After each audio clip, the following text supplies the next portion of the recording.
որ տարի գալիս է, բոլորս խառնվում ենք իրար, առևտուր, այս կոմեկում, այսինքն շքեղ, ճոխ, սեղան եւ այլն այդ ամեն ինչը դեկորացիաների հետևից են գնել, որ լավ նկարներ դուրս գա Instagram-ը եւ այլն, բայց օրինակ մենք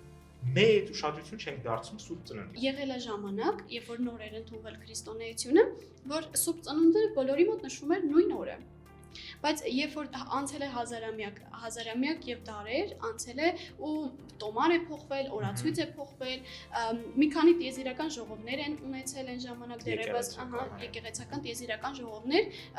4-ից 5-րդ դարերում, ու մենք ինչպես գիտենք 3 տիեզերական ժողովի ենք մասնակցել, իսկ մնացածներին ոչ, ու հենց դրանից արդեն ձևավորվել են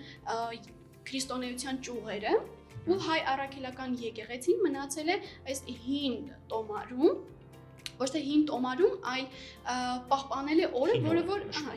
որը որ նշվում էր դեռ այն ժամանակ հունվարի 6-ը, բայց ամեն դեպքում Սուրբ Ծնունդին մեծ կարևորություն տալիս են այստեղ։ Ու բոլորը իմ շրջապատում ամեն դեպքում ես ում ճանաչում եմ, բոլորը շատ մեծ շուքով նշում են, որովհետև շատ գեղեցիկ, ուրախ տոն է բոլորիս համար։